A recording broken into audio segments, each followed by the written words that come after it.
और हमारी संस्कृति कहती है कि हमें हर रोज़ जो हमारे ऊपर ऋण है, अनेक प्रकार के ऋण है, परंतु 5 ऋण तो ऐसे हैं, जैसे केशव बोल रहे थे कि 5 प्रकार के ऋण तो ऐसे हैं जिनसे हम ऋण बड़ी मुश्किल से होते हैं। किसी से कुछ कर्ज ले लिया, बैंक से लिया तो उसको दे दिया, हो गया। परंतु ऐसे ऋण जैसे मातृ पितृ ऋण है, उसको एक ही शब्द में बोल दिया, पितृ। हाँ, पितृ ऋण पहला है, पितृ ऋण दूसरा है, देव ऋण तीसरा है, ऋषि ऋण चौथा है, मनुष्य नृ ऋण बोलते हैं उसको, मानव ऋण, और 5वां है भूत ऋण। भूत मतलब ये जो जितने भी हमारे साथ जिन पशु पक्षियों का संबंध होता है, प्राणियों का, जो भी हम जैसे वृक्ष है, लताएं हैं, इन सब का जिससे हम प्रत्यक्ष या अप्रत्यक्ष कुछ भी ले रहे हैं, पा रहे हैं। नमस्कार, प्रेरणा वाणी केंद्र से मैं जय भगवान सिंगला, हमारे साथ हैं अरुण प्राशर जी। प्राशर जी नमस्कार। नमस्कार प्राशर जी, मैं ये समझता हूँ कि हम कई प्रकार के ऋणों से जीवन भर दबे रहते हैं। जी। कई प्रकार के ऋण देखने को मिलते हैं जी। हम कोई हमारा काम करता है वो हम उसके ऋणी हैं, कोई निस्वार्थ भाव से किसी की सेवा कर रहा है वो उसका ऋणी बन जाता है। हाँ जी। तो ये ऋण कैसे उतरते हैं? कितने तरह के ऋण हैं? और ये लोग कहते हैं ऋण बंधु संसार है, ये जो संसार में हमारा पुनर्जन्म होता है, जी। ये ऋण बंधु मतलब ऋण उतारने के लिए होता है। हाँ जी, हाँ जी, बिल्कुल। ये क्या थ्योरी है सारी ये ऋण की, पूरी समझाइए। हाँ, ये तो है। ये बात जो आपने कही कि हमारा जो जन्म होता है वो पूर्व जन्म, ऋणानुबंध एक शब्द है, मतलब ऋण की शर्त है, उस अनुबंध है, मतलब शर्त है, एक संधि है, कर्मों की भी संधि है, हमारी इच्छाएं हैं, और एक ऋण भी है। जैसे मैं आपके यहाँ आता हूँ तो आपका मेरे ऊपर इस तरीके से, जैसे केशव जी कुछ समझाते हैं हमें, तो इसका मेरे ऊपर हर प्रकार का, हर व्यक्ति से टू बी रिलेशन, कहीं भी, मतलब जहाँ भी संबंध किसी न किसी बहाने से है ना, तो एक कर्ज भी उसके साथ आ ही जाता है। मैं भी कह सकता हूँ कि जितना ज्ञान आपसे हमें मिल रहा है, कहीं ना कहीं आप हमें अपना ऋणी बना रहे हो, ऐसा भी कहा जा सकता है। मतलब कहीं मेरे ताऊ जी एक बात कहा करते जब मैं छोटा था बहुत, जी, कि भाई अगर अगला मनुष्य जन्म लेना है ना, हाँ जी, तो किसी को शिक्षा का दान देना। हाँ, मैं तब छोटा सा नहीं समझ पाया। बिल्कुल। बाद में वो यहाँ हमारे पास आ गए गांव से, मैं भी 40 साल का हो गया जी, और मैंने अग्रसेन पब्लिक स्कूल जो है ना सेक्टर 13 जी, ये बनाने का बीड़ा उठाया। अच्छा। तो जब उनको पता लगा बड़े खुश हुए, कहते भाई एक मिनट बैठ जा। जब वो उसको खुश होते मेरे को बिठा बैठ जा, आज ना तेरा पुनर्जन्म पक्का हो गया, तो अगले जन्म में मनुष्य ही बनेगा। मैंने कहा ये क्या बात? कमाल है। कहते क्योंकि अभी जो तू काम करे ना, इसे शिक्षा का दान दे रहे हो तुम, और शिक्षा का दान जिसको देगे वो आपका ऋणी हो जाएगा। और ऋण जब उतरेगा जब वो आपको बदले में शिक्षा का दान देगा, और वो शिक्षा का दान तब दे पाएगा जब आप मनुष्य रूप में आएंगे। वाह। तो ये ऋण की उन्होंने मेरे को ऐसे बताया कि ये ऋण बंधु संसार है। तब से मेरे मन में अटक रहा था कि कोई ज्ञानी पुरुष मिलेगा तो उससे पूछूंगा ये क्या ऋण होते हैं, कैसे मतलब उतरते हमारी हैं। जो कल्चर आज है, मेरा सौभाग्य आप हमारे साथ हैं, जी, प्लीज समझाइए हमें। जी जी जी, आपने मतलब ये जो पूरी पूर्वजों से जो भी हमें मिल रहा है वही हमारी संस्कृति है। और हमारी संस्कृति कहती है कि हमें हर रोज़ जो हमारे ऊपर ऋण है, अनेक प्रकार के ऋण है, परंतु 5 ऋण तो ऐसे हैं, जैसे केशव बोल रहे थे कि 5 प्रकार के ऋण तो ऐसे हैं जिनसे हम ऋण बड़ी मुश्किल से होते हैं। किसी से कुछ कर्ज ले लिया, बैंक से लिया तो उसको दे दिया, हो गया। परंतु ऐसे ऋण जैसे मातृ पितृ ऋण है, उसको एक ही शब्द में बोल दिया, पितृ। हाँ, पितृ ऋण पहला है, पितृ ऋण दूसरा है, देव ऋण तीसरा है, ऋषि ऋण चौथा है, मनुष्य नृ ऋण बोलते हैं उसको, मानव ऋण, और 5वां है भूत ऋण। भूत मतलब ये जो जितने भी हमारे साथ जिन पशु पक्षियों का संबंध होता है, प्राणियों का, जो भी हम जैसे वृक्ष है, लताएं हैं, इन सब का जिससे हम प्रत्यक्ष या अप्रत्यक्ष कुछ भी ले रहे हैं, पा रहे हैं।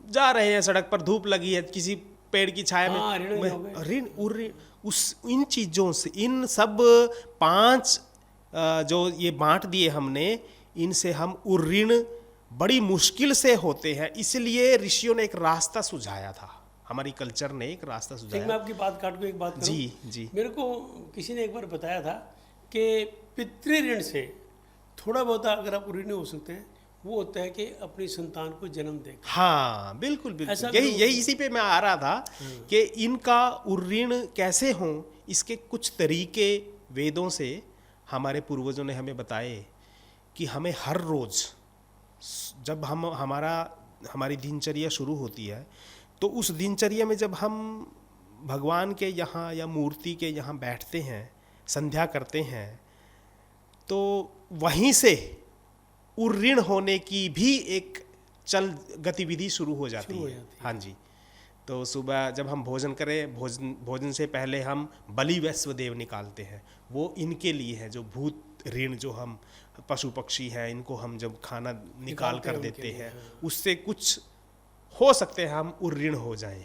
माता पिता है, सुबह उठकर उनके चरण वंदन करेंगे, वहाँ से शुरू करके, और फिर हमारे जो 16 संस्कार हैं उनमें एक संस्कार है विवाह संस्कार, जो ये बायोलॉजिकली हम जेनेटिक जिसको कहें, जब मैंने अपने पिता से लिया, तो मेरा ऋण कब उतरेगा? जब मैं ऐसा ही कुछ सृष्टि को दूं, ताकि वो जो जीव आएगा वो मेरे जो पिता है उसको, उसके साथ भी संबंध रखेगा और उसको भी वो कृतज्ञता प्रकट करेगा उसके प्रति भी, तभी मैं उससे उऋण हो पाऊं। और ये हमारे डीएनए ने ये प्रूव भी कर दिया, पूरा प्रूव कर दिया। हाँ जी हाँ जी। जैसे देव ऋण है, देव ऋण हमारे देव का मतलब है जो हमें प्रत्यक्ष या अप्रत्यक्ष रूप से हमारी जैसे सूर्य है, सूर्य हमें सब कुछ देते हैं, साक्षात देव। हाँ जी। चंद्रमा है, मनसो जाता, वो हमारे मन को संभालता है। इतना ही नहीं, जितनी भी औषधियाँ हैं उनके अंदर का जो औषधि तत्व है, अमृतत्व बोलते हैं, अमृत तत्व, वो भरता है अपनी चांदनी में ओस डालकर, तो वो उसका भी ऋण है हमारे प्रति। ऐसे ही धरती माता को जब हम उठेंगे तो उसका जो हमारा सबसे बड़ा ऋण है, तो उसको नमस्कार करेंगे, कृतज्ञता प्रकट करेंगे। समुद्र वसने देवी पर्वत स्तन मंडले विष्णु पत्नी नमस्तुभ्यं पादस्पर्शम क्षमस्व में माता। तो ऋग्वेद में आता है कि पृथ्वी माता पुत्रो हम, तू मेरी माँ है। इतना जो संबंध बढ़ा लिया, बना दिया ऋषियों ने, ये सब के सब ऋण उतारने के तरीके। ये मनुष्य ऋण, जैसे मैं समाज में रहता हूँ, मेरा कोई पड़ोसी है, दुख दर्दी है, तो उसके दुख में शामिल होकर उसके दुख को दूर करने, ये भी बहुत जरूरी समाज का ऋण उतारता है। हाँ जी हाँ जी। उसको नृ ऋण शब्द बोल रहा है, न के नीचे री की मात्रा, मानव ऋण। तो हो गए पितृ ऋण, पितृ ऋण में माता पिता और बुजुर्ग सभी आ गए। देव ऋण, और देवताओं में जितने भी सूर्य चांद तारे ये सब। और ऋषि ऋण, ऋषि ऋण जिसकी आपने बात की शिक्षा से, ऋषि ऋण इतना बड़ा ऋण है कि हमें जो कैसे हाउ टू लिव, हमें रहना कैसे है, जीना कैसे है, हम वो ऋषि समझाते हैं। तो उसका इतना बड़ा ऋण है, उस ऋण को मैं दूसरे को वो बातें बताकर ही उतार सकता हूँ, और ऋषियों के प्रति कृतज्ञता प्रकट उनसे करवाऊंगा। क्या बात। हाँ जी। तो ऋषि ऋण हो गया। और चौथा आ गया फिर मनुष्य ऋण, नृ ऋण, और पांचवा आ गया भूत ऋण, अर्थात पशु पक्षियों को हम दाना पानी, और इनके लिए जो हमारी ये प्रचलित परंपराएं हैं कि जून का महीना आएगा तो उनके लिए पानी रखना, छत पर जाकर कबूतरों और दूसरे पक्षियों के लिए दाने डालना, वृक्षारोपण करना, सबसे बड़ा तो वृक्षारोपण करना। यदि हम वृक्षारोपण करेंगे तो सब प्रकार के प्राणियों को आश्रय मिलेगा, तो हमारा ऋण कुछ उतर सकता है। बिल्कुल। तो ऐसे पांचों ऋणों को उतारने, पांचों ऋण समझाए और उनके उतारने का रास्ता भी ऋषि ने बताया। कई शास्त्रों में मैंने पढ़ा कि ऋषि ने अपने शिष्यों को शिक्षा दी और कहा जाओ इस शिक्षा को फैला दो। जी जी बिल्कुल बिल्कुल। तो ये भी एक ऋणी होने का बिल्कुल ऋण होने का कि उस जो मैंने पाया जी मैंने औरों को दे दिया। हाँ जी हाँ जी हाँ जी। क्या बात। जो आपने स्कूल की बात की, ये वो ऋण होने का ही सचमुच आपने हमारी जो भ्रांतियां थी ना जो थी वो दूर कर दिया, और एक रास्ता भी हमारे दर्शकों को बता दिया कि आपको भी ऋणी होने के लिए ये करना पड़ेगा। हाँ, करना ही पड़ेगा, वो तो ऋणानुबंध से आया। जन्म लिया, खाए पिए और चले गए, इससे ऋण नहीं उतरेगा, हम ऋणी होते जाएंगे। बिल्कुल। तो हमें आपकी बात से मैं ये समझाऊं कि हमें हर वक्त ऋण उतारने का प्रयास किसी न किसी माध्यम से अगर मौका मिले तो करते रहना चाहिए। जी, आपका बहुत बहुत धन्यवाद। धन्यवाद।